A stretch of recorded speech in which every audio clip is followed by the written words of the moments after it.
हरिः ओम्। गुरुब्रह्मा गुरुर्विष्णु गुरुर्देवो महेश्वरः गुरुसाक्षात् परब्रह्मा तस्मै श्रीगुरवे नमः। श्रीगुरुभ्यो नमः। श्रीमहागणाधिपतये नमः। अयं सरस्वती देव्यै नमः। ఓం శ్రీ సద్గురు పరబ్రహ్మణే నమః. నిన్న మనం అష్టావక్ర గీతలో 2వ ప్రకరణంలో జనకుడు అడిగినటువంటి ప్రశ్నలకి గురుదేవులు ఇస్తున్నటువంటి సమాధానాల్లో మరి చైతన్యం అనేది 2 రకాలుగా ఉంది కదా. ఒకటి సామాన్య చైతన్యం, విశేష చైతన్యం. సామాన్య చైతన్యం అంటే ఏమిటి? జీవభావంతో జీవభావాన్ని వెలిగిస్తూ జీవభావాలు కలిగి ఉన్నది కదా. అంటే ఇప్పుడు మన నేనన్నమాట. అది సామాన్య చైతన్యం. విశేష చైతన్యం అయితే ఈ సామాన్య చైతన్యానికి ఆధారమై ఈ సామాన్య చైతన్యంలో చేరిన ఏ వికారాలు లేనిది అదే పరమాత్మ అని అనుకునేది అనమాట. సంగతిని గురించి చెప్పారు. ఆ వివరణ అంతా వచ్చింది కదమ్మా. దానిలో అది ఎలాగుంది అన్న ఉపమానాలు కూడా కట్టెలలో ఉన్న నిప్పు వలె ఉన్నను అది కట్టెలను కాల్చనట్లు అది సామాన్య చైతన్యం. నేను అనే జీవుడి యందు చైతన్యం ఉంది, కానీ ఆ చైతన్యం వల్ల జీవుడి యొక్క మాలిన్యం పోదు. చైతన్యమే అయినా సరే కట్టెలలో అగ్ని ఉన్నా అగ్ని వల్లనే ఆ కట్టె అదంటే ఆ చెట్టు వృక్షమో జీవిస్తూ ఉన్నా మరి ఆ అగ్ని వల్ల ఆ జీవభావం పోదు, ఆ చెట్టు కాలదు. అయితే 2 కర్రల్ని రాపాడిస్తే దాని నుంచి పుట్టినటువంటి విశేష అగ్ని, వ్యక్తమైన అగ్ని కర్రల్ని కాల్చేస్తుంది. అలాగే ఈ జీవభావంతో కూడినటువంటి చైతన్యం బంధం అన్నమాట. చైతన్యం అది అది తెలివై ఉంది గనకనే ఈ తెలియబడేవన్నీ తెలియబడుతున్నాయి. అయితే అది తెలివి అయి ఉంది, ఆ తెలివిలోనే అన్ని తెలియబడుతున్నాయి. ఈ తెలియబడేవేవి ఆ తెలివి కాదు అన్న జ్ఞానం లేకపోవడం చేత తెలియబడేవా ఏవై ఉన్నాయో అవే నేను నావి అనుకోవడం వల్ల కలిగినటువంటి చైతన్య మాలిన్యం అన్నమాట. అది దాన్ని సామాన్య చైతన్యం అంటారని వివరణ చెప్పారు కదా నిన్న. అంచేత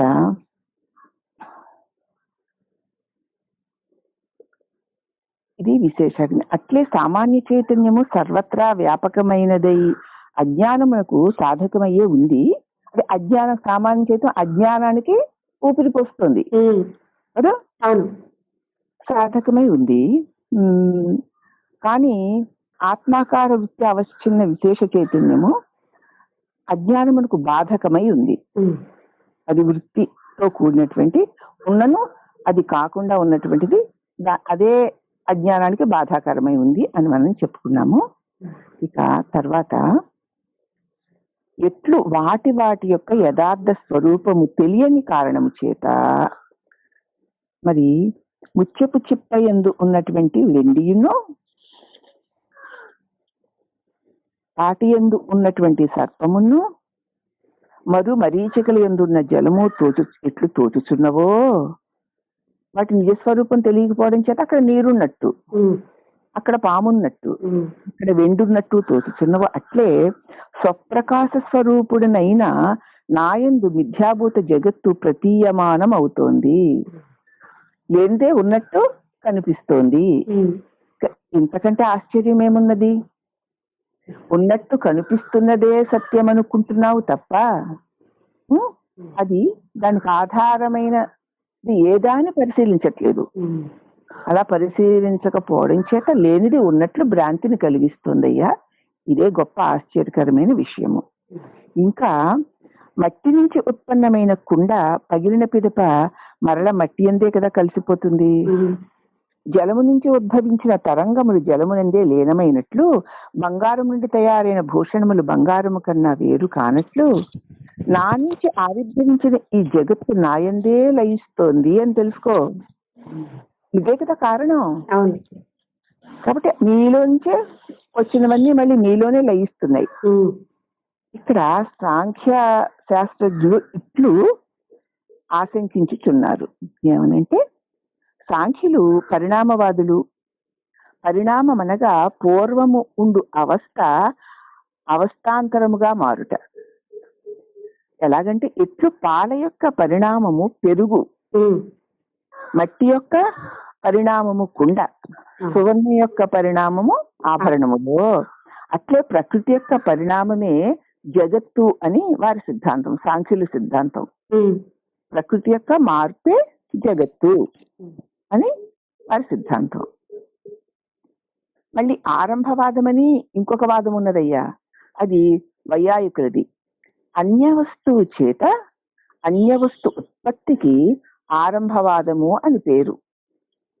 అన్య వస్తువు చేత అన్య వస్తు ఉత్పత్తి, తను కాని వస్తువు చేత మరొక వస్తువు తయారవుతుంది, ఉత్పత్తి, అది ఆరంభవాదం అంటారనమాట. అన్యములైన తంతువుల చేత అన్యమైన వస్త్రము ఉత్పత్తి అయినట్లు.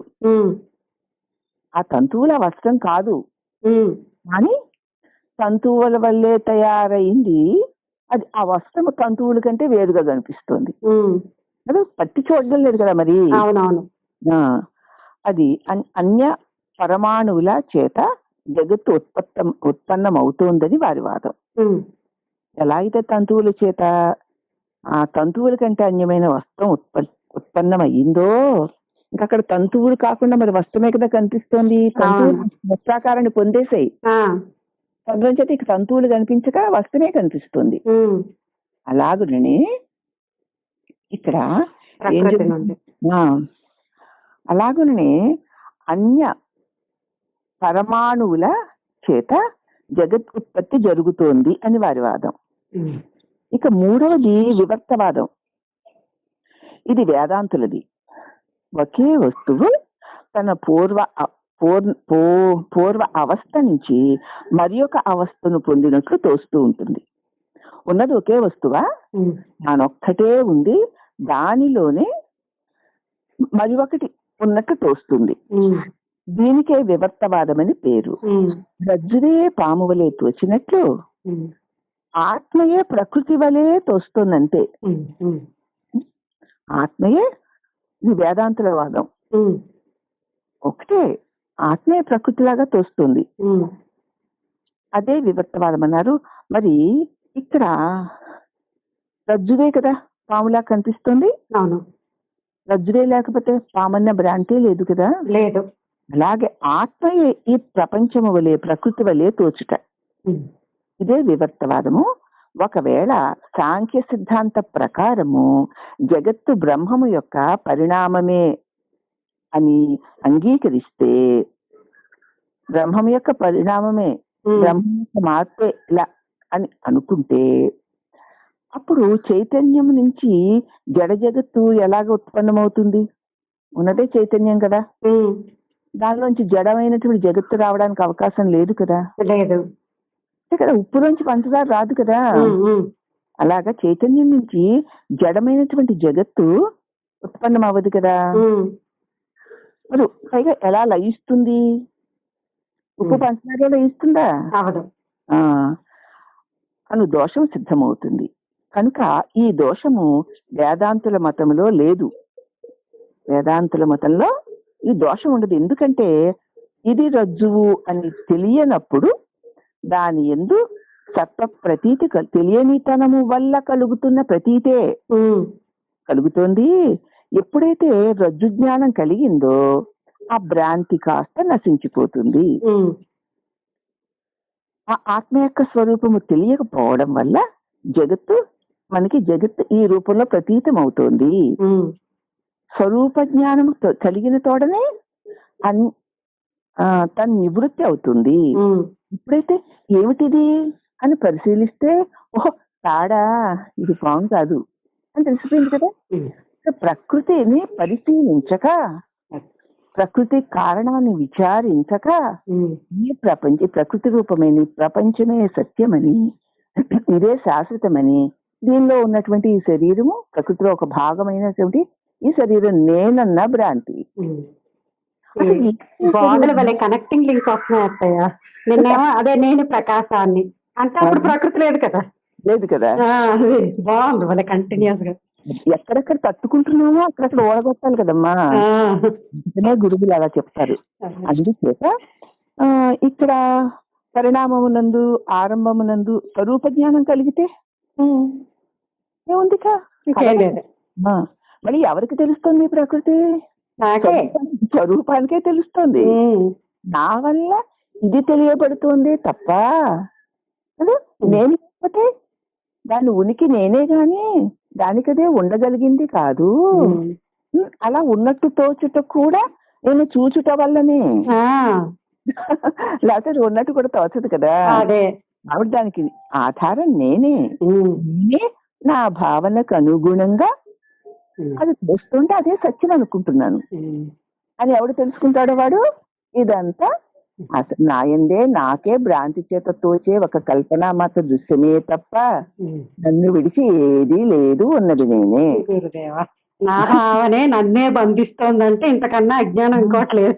అదిగో చూడు ఎంత చక్కగా ఉన్నది నేనే ఉమ్, అని స్వరూపం యొక్క జ్ఞానం కలిగితే ఉమ్, అది నివృత్తి అయిపోతుంది. ఉమ్, పరిణామవాదమునందును ఆరంభవాదమునందును ఎక్కువ దోషములు వచ్చి పడుతున్నాయి. ఉమ్,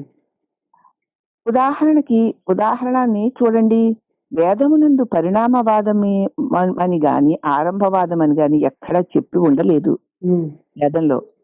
కనుక ఈ మతము వేద విరుద్ధమై ఉన్నది. రెండవది యుక్తి చేత కూడా ఈ వాదములు స్థిరములు కావు, ఉమ్, సిద్ధములు కావు. ఎందుకనగా ఘటము మృత్తికా పరిణామము గాని ఆ, కుండలము సువర్ణ పరిణామము కాదు. ఇక్కడ వినిపిస్తుందా?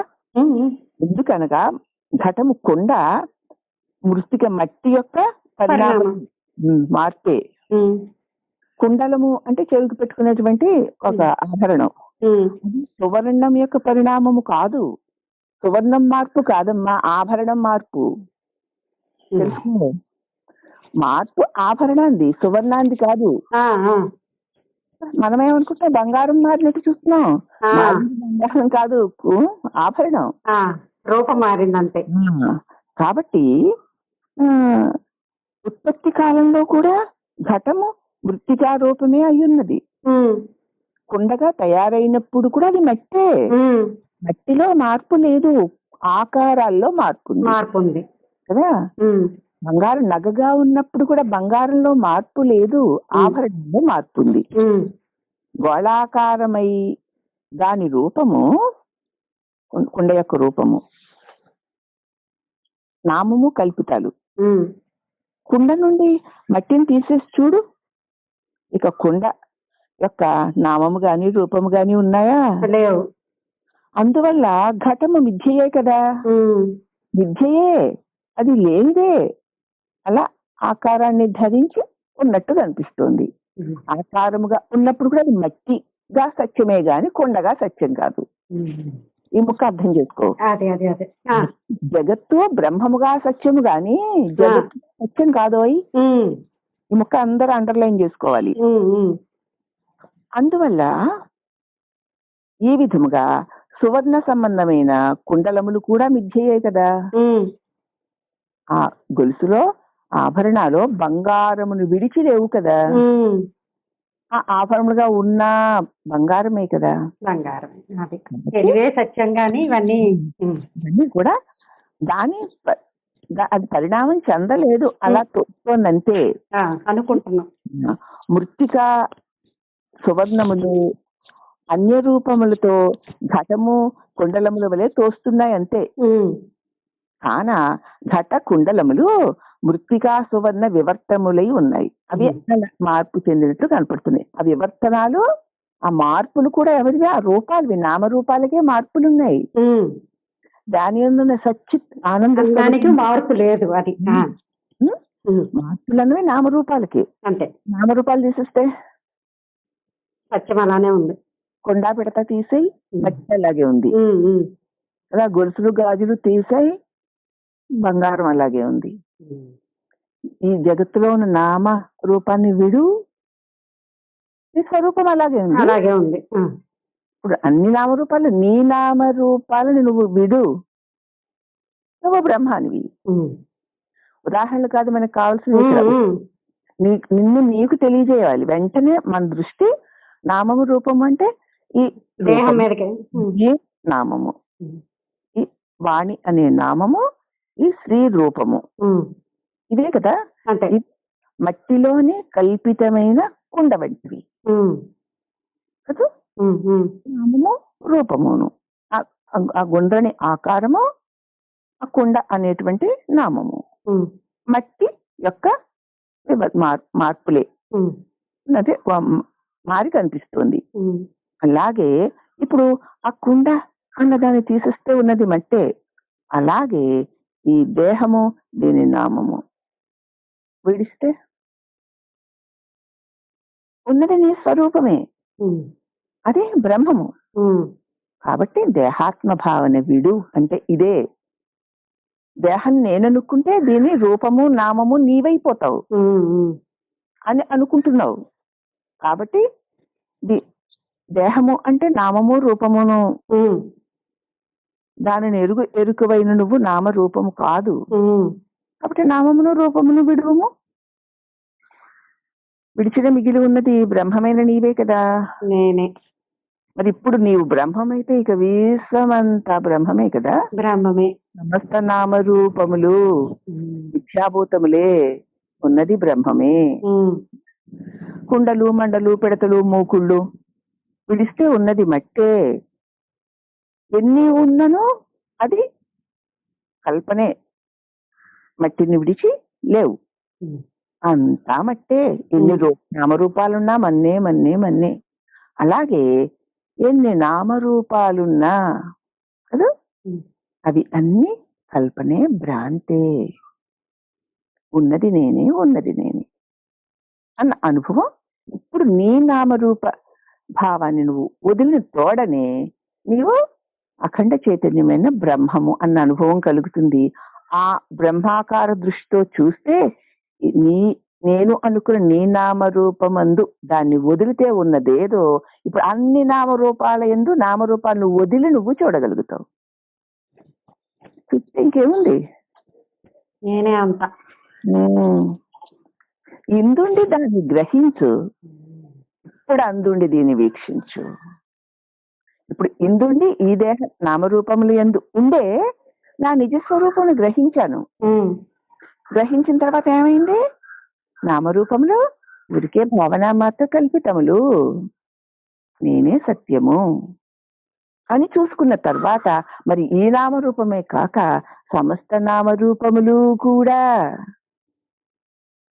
భావన మాత్ర కల్పితములే. అంతటా అన్నిటా ఉన్నది ఆ చైతన్య స్వరూప బ్రహ్మమే. ఇప్పుడు ఆ అనుభవంలోంచి చూస్తే అంతా బ్రహ్మంగా తోస్తుంది, ఈ దేహ అనుభవంలో చూస్తే అంతా జగత్తుగా తోస్తుంది. అందుచేత ఎక్కడ నువ్వు చిక్కు పడున్నావో అక్కడి నుంచి నీ నిజ స్వరూపాన్ని నువ్వు కాని దాన్ని వదిలి నువ్వేదో దాన్ని పొంది చూడు, అప్పుడు అంతా బ్రహ్మమే అన్న అనుభవం కలుగుతుందని గురుదేవుల వాక్యం.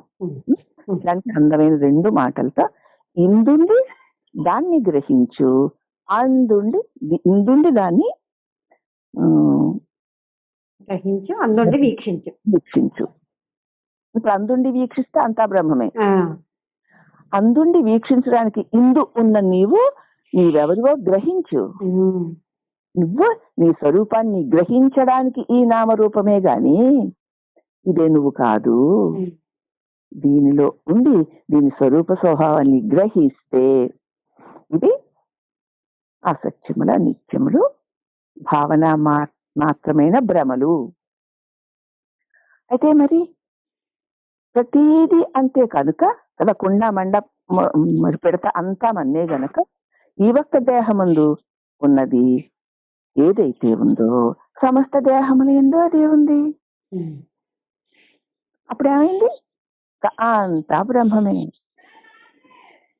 అని నువ్వు దాన్ని వీక్షించగలుగుతావు. బ్రహ్మాకార వృత్తితో చూస్తే అంత తోచినదంతా బ్రహ్మమే. తాటి ఎందు ఏ ఒక్క చిన్న కొస నువ్వు చూసిన చిన్న కొస చూసిన పాము ఎగిరిపోతుంది. అవునా? అంతా చూసావా మరి? లేదు. చిన్న ఒక ఏసులాగా బయటకు వచ్చింది. ఏమిటి పాముకి ఇలా ఏసులు పీసులు ఉండవు కదా అని ఒక్కసారి ఆ కొసను బట్టి చూడు, అది పాము కదని తెలిసిపోయింది. అలాగే ఈ దేహమునందు ఉన్న నువ్వు ఈ దేహమును కానని తెలిస్తే చాలు, విశ్వమంతా బ్రహ్మం అయిపోతుంది. అవునా? అంత పెద్ద పాము తాడై కూర్చుంది ఆ కొసను చూసేసరికి. అర్థమైందా తల్లి? కాబట్టి ముందు నీవు ఈ దేహేంద్రియం మనోబుద్ధులు కావు. దీనిని ఎరుకని నువ్వు నీ స్వరూపమును గుర్తిస్తే విశ్వమంతా నీ స్వరూపం అని నీకు అనుభవానికి వస్తుంది అంటున్నాడు ఇక్కడ మరి అష్టావక్ర గురుదేవులు. ఈ తాత్పర్యము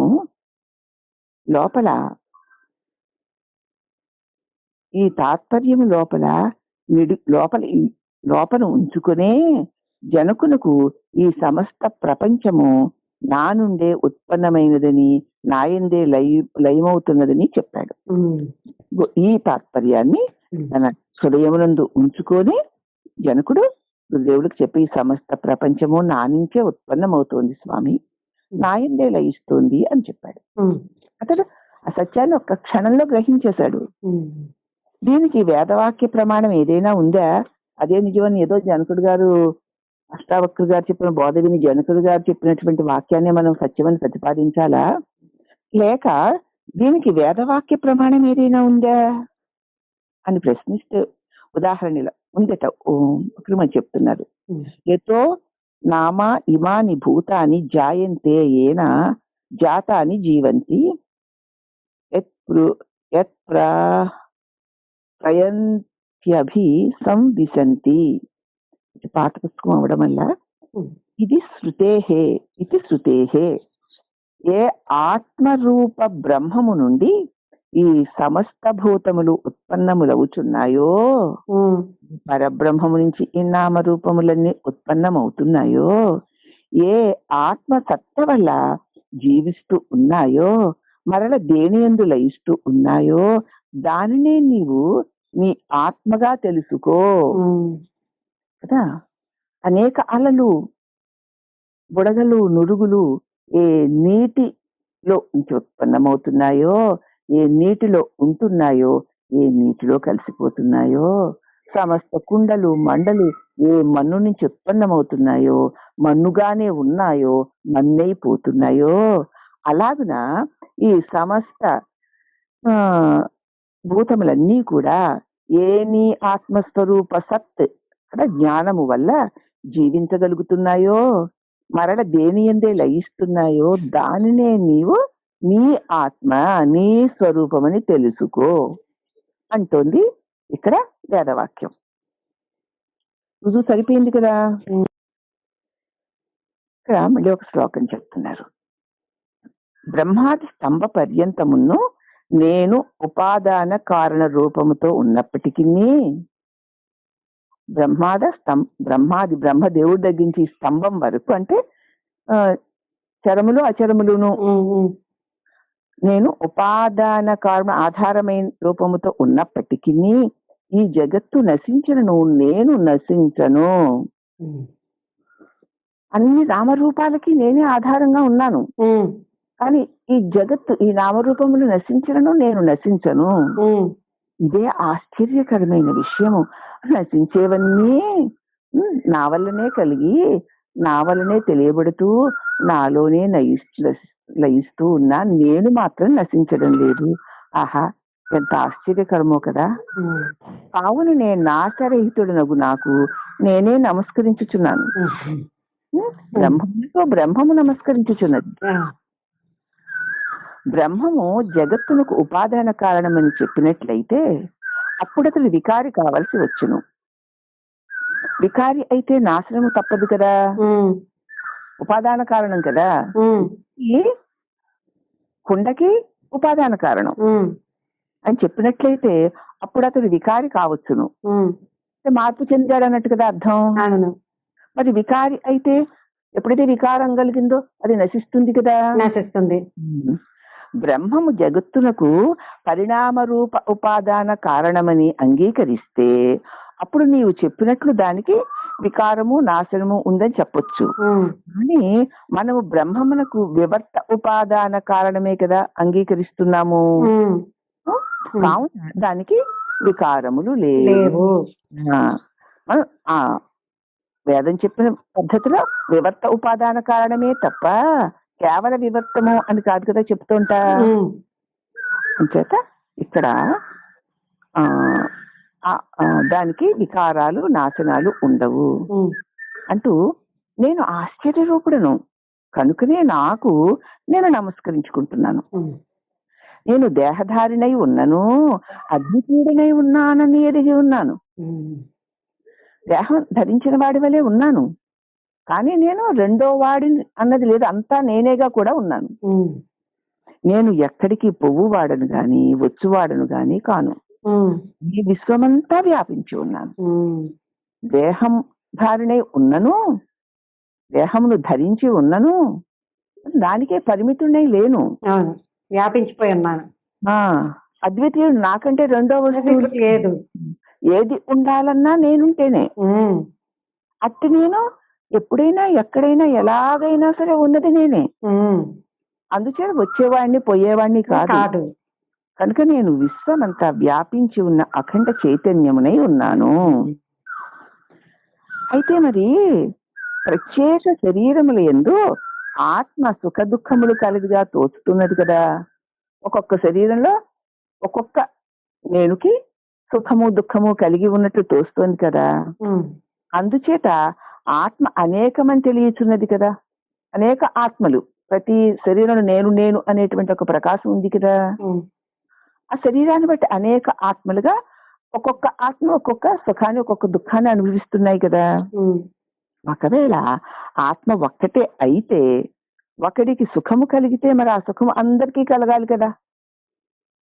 నేను ఆత్మస్వరూపాన్ని, ఆనంద స్వరూపంగా ఉన్నాను, మరి నాకు ఆనందం కలిగితే నీకు ఆనందమే కలగాలి కదా. నీకు ఆనందం కలగట్లేదే, మరి నువ్వు ఆత్మవే అంతా ఆత్మే అంటున్నారు కదా. మరి అయితే అంత ఆనందమే పొంది ఉండాలి కదా, దుఃఖమే పొంది ఉండాలి కదా. ఒకే ఆత్మ అంటున్నారు, మరి అంతా ఆత్మస్వరూపమే అంటున్నారు. అలా లేదేమిటి? ఒకడు దుఃఖి అయితే అందరూ దుఃఖితులు కావాలి, ఒకడు సుఖి అయితే ఒకడు నడిస్తే అందరూ నడవాలి. ఆత్మ కదా మరి ప్రతి ఒక్కడును. ఒకడు కూర్చుంటే అందరూ కూర్చోవాలి. ప్రపంచంలో అలా లేదే. అంటే ఇక్కడ ఆశ్చర్యకరమైన విషయం ఏమిటి అంటే, ఆత్మ ఒక్కటే అయినను దేహరూప ఉపాధుల యొక్క భేదాల వల్ల ఆత్మ ఎన్నో అనేకము వలె తోచుచున్నది. ఉపాధి భేదం వల్ల అంటే అలా తోస్తుంది. కానీ ఆ ఉపాధి భేదం వల్ల అలా తోస్తోందే తప్ప అది సత్యం కాదు. ఆ మార్పులు, ఆ క్రియాకలాపాలు ఉపాధులవి. అదే ఉపాధి అశాశ్వతం కదా, ఉండవు. ఎట్లు ఒకే జలము నానా రూప ఘట ఉపాధుల వల్ల నానా రూపములతో తోచుచున్నదో, కుండలో మండలో పిడతలో బాణలో పోసామనుకో నీరు ఆ ఆకారాన్ని పొందుతుంది, కుండ ఆకారాన్ని పొందుతుంది కుండలో పోస్తే. కానీ నీటికి ఆకారం ఉందా? లేదు కదా. ఆకారం వచ్చి ఆ ఉపాధిలో ఉండడం వల్ల ఆకారం దానికి వచ్చేసింది. ఒకే సూర్య ప్రతిబింబము జల ఉపాధుల భేదము వల్ల అనేక సూర్యులుగా కనిపిస్తోందో, ఒకే ఆకాశము ఘట మఠాదుల ఉపాధి భేదం చేత అనేకంగా కనిపిస్తోందో, అట్లే సుఖ దుఃఖ గమనాగమనాదిములన్నీ కూడా దేహాది ఉపాధుల యొక్క ధర్మములే గాని ఆత్మధర్మములు కావోయ్.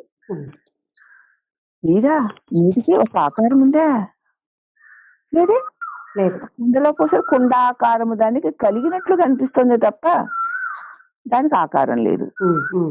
అలాగే ఆత్మ ఒకే ఒక్కటి నీటి వలె, ఆ ఉపాధి భేదం చేత ఆ ఉపాధి లక్షణాలు దానికి, నామరూపాలు దానికి వచ్చినట్లు కనిపిస్తుంది.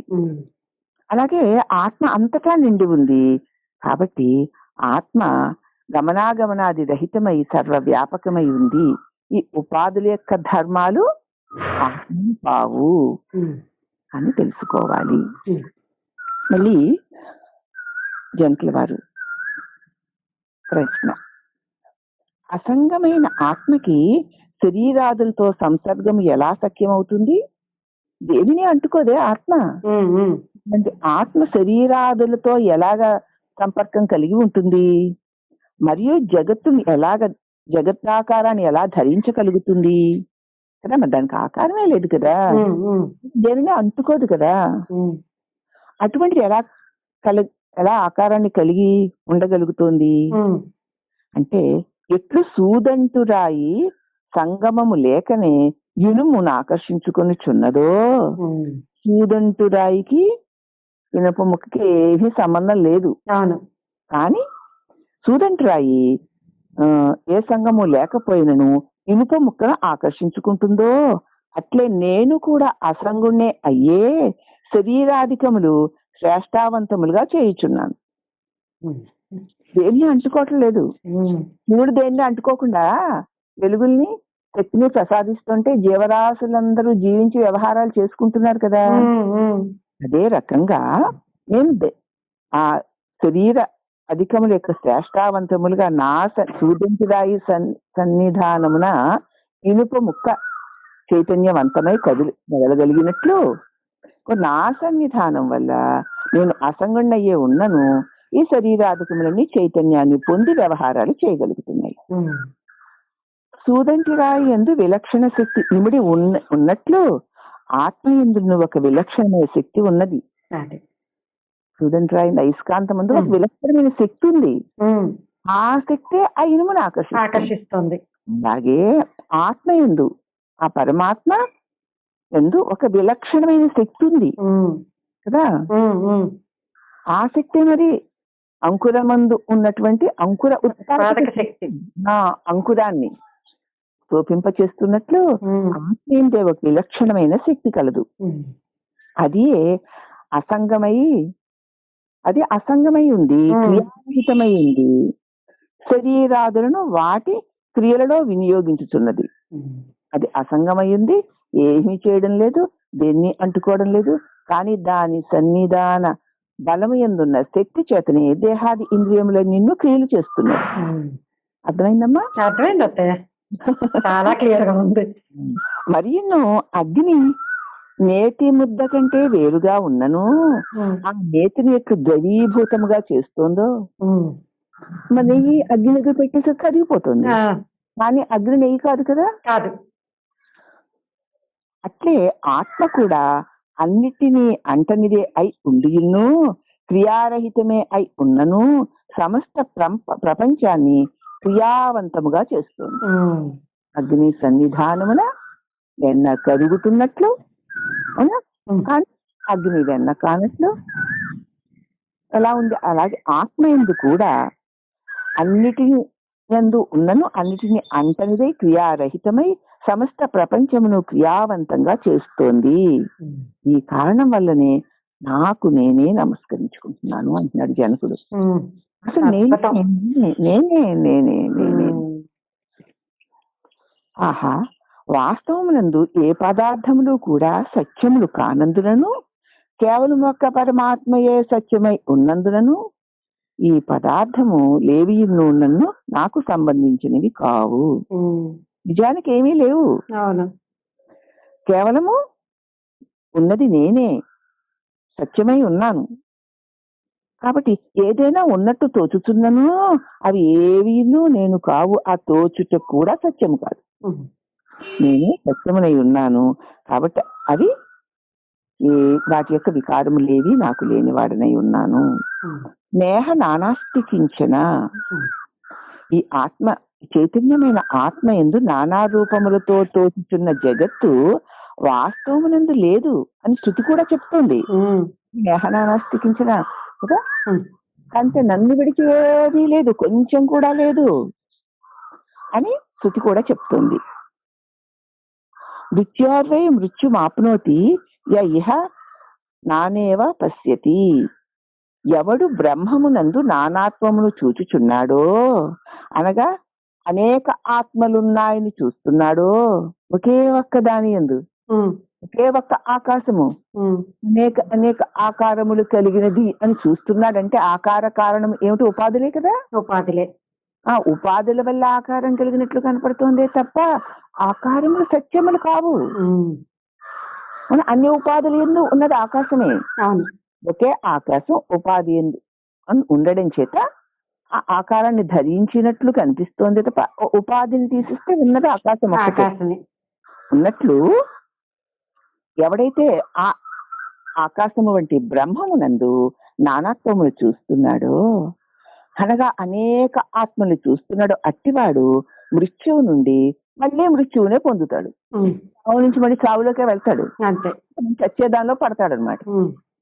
మరి చూసుకోండి, చావు నుంచి చావుకి వెళ్దామా, అమృతత్వాన్ని పొందుదామా? అమృతత్వమే.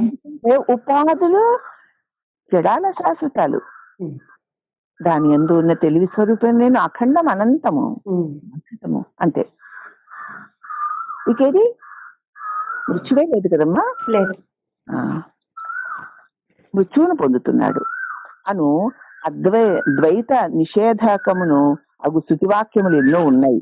మరెన్నో వాక్కునకును మనస్సునకును విషయమగునదంతయును మిథ్యయే. మనసుకి నీ వాక్కుకి తెలియబడుతుందంతా దానికి చైతన్య రూపము ఆత్మతో ఎట్టి సంబంధము లేదు. అందువల్ల నేను ఆశ్చర్య రూపముగు ఆత్మకు నమస్కారం చేయుచున్నాను, నాకు నేనే వందనము చేసుకుంటున్నాను. ఎంత గొప్పవాడునో కదా, ఎంత అనంతుడునో కదా. అన్నిటి యందు ఉండి కూడా ఏది నేను కాక, నేను లేకపోవడం అనేది లేక, నేను నిత్య స్వరూపమై ఉన్న నేనే సత్యమును కట్టి నాకు నేనే నమస్కరించుకుంటున్నాను. జ్ఞాత, జ్ఞేయము, జ్ఞానము అను ఈ త్రిపుటి వాస్తవమునందు ఆత్మకు లేనే లేదు. తెలుసుకునేవాడు, తెలియబడేది, తెలివి అనే మూడో కూడా నాకు లేనే లేవు. అయితే అజ్ఞానం వల్ల నా యందు అంటే ఆత్మ యందు ఈ త్రిపుటి ఉన్నట్లు తోస్తుంది. అవునా? నేనే, నా వల్లే నేనే తెలుసుకునేవాడిని, నేనే జ్ఞానాన్ని, నేనే దీన్ని చేశాను, దాన్ని చేశాను, దాన్ని పొందాను, దీన్ని పొందాను అనుకోవడం అజ్ఞానం వల్ల ఉన్నట్టు తోస్తుంది. వాస్తవంగా చైతన్యమునకు ఈ త్రిపుటితో ఎట్టి సంబంధము లేదు. మాయయు మాయా కార్యమును లేని నిరంజన స్వరూపమే ఆత్మ అయి ఉన్నది. మాయా లేదు, దాని కార్యము లేదు నాకు. ఒకవేళ ఉంటే నాయందే మాయా దాని కార్యము అనేకములుగా ఉన్నట్లు కేవలము తోచుటే తప్ప అది సత్యము కాదు. కాబట్టి అతి నిరంజన స్వరూపమే ఆత్మస్వరూపమై ఉన్నది. కాబట్టి ఈ ప్రపంచం, అష్టావక్ర వారు అంటున్నారు, ప్రపంచ సంబంధము లేని నిరంజనుడవగు నీకు దుఃఖ సంబంధం ఎట్లు కలిగింది అని శంకరాగా చెప్పుచున్నాడు.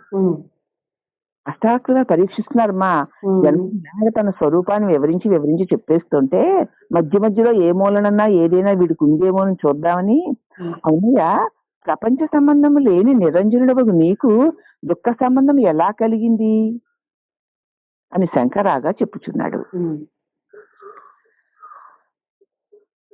ఆత్మ నిరంజనమే అయినచో దానికి దుఃఖముతో సంబంధం ఉండరాదు. కానీ లోక వ్యవహారంలో అలా లేదు కదా. మరి నేను అన్నవాడు ఈ దేహేంద్రియ మనోబుద్ధులకు కలిగే ఏ వికారములు దుఃఖ దోషములు లేనివాడను కదా. కానీ మరి నాకు ఉన్నట్లు అనుభవిస్తున్నాను కదా లోకంలో. కాబట్టి సంబంధం ఉండకూడదు. నువ్వు ఆత్మకైతే నీకు దాంతో సంబంధం ఉండకూడదు. కానీ మరి అలా లేదే లోకంలో. నేను అతి దుఃఖితుడినై ఉన్నాను అని చెప్పుకోవడం వింటున్నాం కదయ్యా మనం. ఉదాహరణకి నిరంజనమగు ఆత్మ కూడా ద్వైత భ్రమ వలన దుఃఖము ప్రతీతమగుతున్నదే గాని వాస్తవమునందు లేదు. నిరంజనమగు ఆత్మకి కూడా నేను తెలివి స్వరూపమునై ఉండి కూడా ద్వైత భ్రమ వల్ల ఈ రెండోది ద్వైత భ్రమ, ఈ దేహము నేనన్న భ్రమ వల్ల దుఃఖము ఉన్నట్లు అనిపిస్తోందే గాని నిజానికి లేదు. సత్యం నిజానికి దుఃఖముగా ఉన్నానన్నప్పుడు కూడా నువ్వు దుఃఖివి కాదు, అది భావనే. నువ్వు అనుకుంటున్నావు అంతే అని చెప్పారు. భావనే కనుక అయితే మరి ఈ భ్రమారూపమైన మహావ్యాధికి ఔషధం ఏమిటి అంటే ఈ ద్వైత ప్రతీతి అంతయును మిథ్య, ఏది ఏది ఇది ఇదేం తెలియబడుతోందో అదంతా కూడా ఉన్నట్టు తోచుటే తప్ప సత్యం కాదు. వాస్తవమునందు సత్యమే కాదు, యథార్థమైనది సత్యబోధ రూపమగు ఆత్మయే అనియును అనియు కల జ్ఞానం ఏదైతే ఉందో ఆ జ్ఞానమే ఈ త్రివిధ దుఃఖ నివృత్తికి దివ్య ఔషధమై ఉన్నది. ఏది ఏది తెలియబడుతోందో అది అంతయు మిథ్యయే, ఉన్నది నేనే. అట్టి నాకు ఆ తెలియబడేదాని ఏ వికారములు ఏ వికారాలు ఉన్నా అది నాచేత తెలియబడేటువంటి ఆ నామరూప దృశ్యమునికే తప్ప నాకు కాదు అని తెలుసుకో.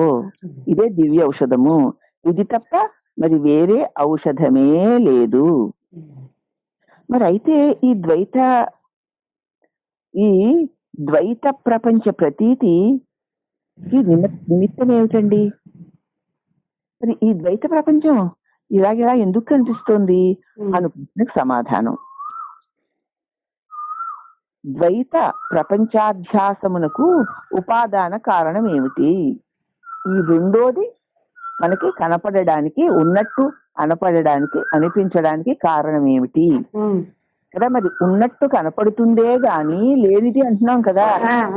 అలా ఉన్నట్టు కనపడడానికి కారణం ఏమిటి అంటే నిత్య జ్ఞాన స్వరూపుడనైన నేను అజ్ఞానము ద్వారా ప్రపంచమునకు ఉపాదాన కారణమగుతున్నాను.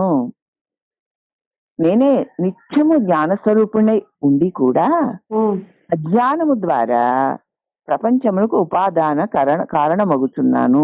లేక అజ్ఞాన సహిత కల్పిత వస్తు ప్రపంచమునకు అధిష్టాన రూపుడను అగుట వలన ఉపాదాన కారణం అనబడుతున్నాను. నేనే అనేక సార్లు చెప్పుకున్నాం కదమ్మా, గొప్ప జలపాతము పైనుంచి ఉరుకుతోంది, అదే ప్రవహిస్తోంది. కానీ దానిని మనం అందుకోవడానికి ఒక తూముని కల్పించి ఆ తూము నీరు అందే చోట ఏనుగు ముఖ ఆకారాన్ని పెట్టాం. ఆ తొండల నుంచి నీళ్లు వస్తున్నాయి. అప్పుడు నీళ్లు ఏనుగు తొండల నుంచి వస్తున్నాయి అంటున్నాం. ఆకారంతో చూస్తే ఏనుగు తొండల్లోంచి వస్తున్నాయి, ఆధారాన్ని చూస్తే జలపాతం అయ్యింది. ఆధారాన్ని చూడని కారణంగా అది ఆకారాల ద్వారా వెలువడడం వల్ల ఆకారాలు కలిగి ఉన్న దాని వలే కనపడుతోందయ్యా. అవునా? నీటికి ఆకారం ఉందే లేదు. ఆకారంలో చేరి ప్రవహించడం చేత ఆకార లక్షణాలు వచ్చినట్లు మనకి తోస్తుంది. అంతే, అర్థమైందా? కాబట్టి ఈ మిథ్యా ప్రపంచమునకు చైతన్యములే తోచుట విచారించి చూస్తే ఇది అసత్యమని తెలిసిపోతుంది. అవునా? ఇప్పుడు ఉపాదాన కారణమే తప్ప సత్యం కాదు కదా. ఇప్పుడు నీవు నీ స్వరూప చైతన్యమును పొంది జీవన్ముక్తుడవగుము తెలుసుకున్నావు. నీరే సత్యం. అది ఆ ఉపాధుల ద్వారా ప్రవహించడం వల్ల ఆ ఉపాధి కలిగిన దాని వల్లే ఉంది అంతే. ఆ గంగోత్రి అన్న చోట ఆ నీరు పుట్టడం చేత అది ప్రవహించుతున్న ఎంత దూరం ప్రవహిస్తే అంత దూరం దాన్ని గంగా నది అంటారు, మరొకటి యమునా నది అంటారు, మరొకటి గోదావరి అంటారు, కృష్ణ అంటారు. వేరువేరుగా ఏ ఏ పేర్లు పెట్టి దాని ప్రవాహాన్ని మనము సంబోధించి చూస్తున్నా అంతా నీరే కదా. గంగలో ఉన్న నీరే యమునలో ఉంది, యమునలో గోదావరిలో ఏది చెప్పు, నా కావేరి నర్మదా ఈ అన్ని నదులలో ఉన్న నీరే కదూ. కానీ ఆ పుట్టి అది ప్రవహిస్తున్న స్థలానికి బట్టి పెట్టిన పేరుతో ఆ పేరు అదే గంగా అంటాం. గంగా అంటే ఏమిటి? అక్కడి నుంచి పుట్టి అలా ప్రవహిస్తూ పోయిన నీరు అనమాట. అంతేకాదు నీరే కదూ. నీరుని విడిచి గంగేదే, నీరుని విడిచి కృష్ణేది, గోదావరి ఉన్నది నీరే, ఉన్నది. దానినే ఆ ఉపాధులను బట్టి అనేక నామరూపములతో మనం చూస్తున్నాం. ఇప్పుడు నీవు నీ స్వరూప చైతన్యమును పొంది జీవన్ముక్తం నేను ఉన్నది నేనే తెలియ స్వరూపమైన నేనే ఉన్నాను. నా ప్రకాశము చేత ప్రకాశింపబడినవన్నెన్నో నా వలనే తెలియబడుతూ ఉన్నట్లు తోచుచున్నవి.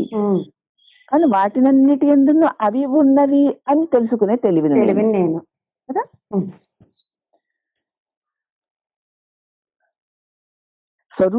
అప్పుడు అష్టావక్ర వారు అన్నారు, స్వరూప చైతన్య ప్రాప్తి రూపముగు ముక్తియును పూర్వోక్త విచారము వల్ల పుట్టిందే కదా.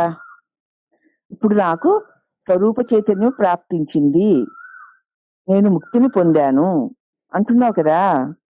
హలో, పూర్వ ఉక్త విచారము వల్ల పుట్టిందే కనుక అదిను నశింపవలయను కదా.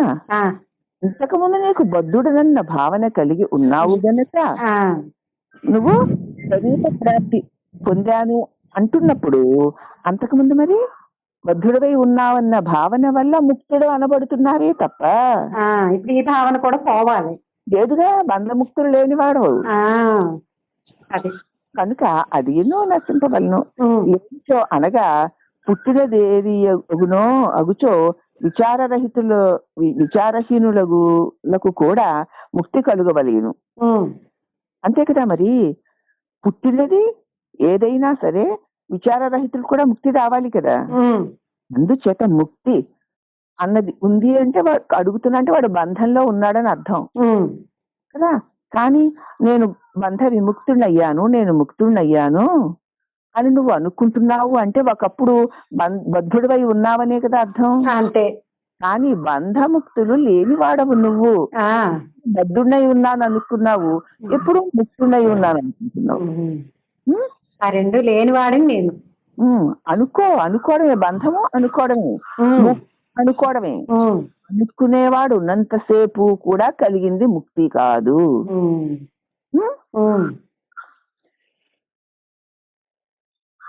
అయితే మరి ముక్తి స్వరూపం ఎలాంటిది అంటే ఆనందాత్మకమగు బ్రహ్మప్రాప్తికే ముక్తి అని పేరు. అదే దీని స్వరూపము. ముక్తి స్వరూపం అంటే ఏమిటి? ఆనందమే, అంతే. దానికే ముక్తి అని పేరు. పూర్వోక్త ముక్తి విచారణ చేత పుట్టినదైనట్లయితే అది అనిత్యము కావలసి వచ్చును. లేక ఇప్పుడు కొత్తగా ముక్తి వచ్చిందనుకో, ఒకప్పుడు లేదు ఇప్పుడు వచ్చింది, అది మరి అనిత్యమే కదా. అనిత్యమే. ఎందుచేతనంటే పుట్టిందంతా అనిత్యమవుతుంది కదా. అందువల్ల ముక్తి పుట్టిందైతే నశిస్తుంది, లేదా విచారణ చేత పుట్టకపోతే అజ్ఞానులు కూడా ముక్తిని పొందొచ్చు కదా. విచారణ చేత పుట్టనిచో అజ్ఞానులకు కూడా ముక్తి రావాల్సిందే, ముక్తి పుడితే. కాబట్టి వాడు విచారణ చేస్తే ముక్తి వచ్చేసిందనుకో, అజ్ఞానులకు కూడా వచ్చేస్తుంది ముక్తి. అదంటే వాస్తవమునందు నాకు బోధ లేదు, మోక్షమును లేదు, నాకు తెలియే లేదు. తెలియకపోతే బంధమే లేదు, బంధం లేకపోతే మోక్షం ఎక్కడుంది? ఎందుకని కానీ నీకు చైతన్య స్వరూపాన్ని కదా. అవునా? నేను అంటూ ప్రత్యేకముగా లేచి వచ్చి అనేకమును తెలుసుకునే ఈ మాయా నేను లేదు. బోధ అదే కదా, నేను అనేటువంటి తెలివే కదా, జ్ఞానమే కదా. ఈ మేమితో కలిపి ఈ మాయా జగత్తును చూపిస్తోంది. చూపించడానికి కూడా ఆ తెలివే కావాలి. అంతే. ఆ తెలివి తీసిపడాయి. ఇకేది బోధ లేదు, నేను అనేవాడు లేడు. అర్థమవుతుందా? నేననేవాడు లేడక్కడ. లేకపోతే ఇక మోక్ష ప్రశ్న ఉంది. నానే నిత్య చైతన్య స్వరూపం ఉండనే ఉన్నది కదా. అది నేను తీసిస్తే బంధముఖ్యతి సంపరం సుఖం విందతి హజీ వస్తు దైవిక. అయిపోయిందా? ఎప్పుడు జ్ఞానవర్జిత జ్ఞానహీన చిత్ జ్ఞానమస్తి జ్ఞాతుమంతరం. జ్ఞానం అంటే ఈ నేను అనేటువంటి పుట్టిన తెలివి. జ్ఞానమస్తికిం జ్ఞాతుమంతరం కదా. ఈ జ్ఞానమునకు కారణమైన వారిని విడిచి జ్ఞానముందే లేదు. లేదు. కాబట్టి ఈ లేచొచ్చిన జ్ఞానమే ఈ అనంత అజ్ఞాన రూప దృశ్యములకు కారణం. కాబట్టి జ్ఞానవర్జిత ఈ లేచి వచ్చిన నేనని ఈ తెలివి కిరణాన్ని ఉపసంహరించు. ఈ జ్ఞానము లేకపోయినా ఉన్న ఏ చిన్మయ స్వరూప అనుభవం ఉందో కదూ అది నీ నిజ స్వరూపమై ఉంది.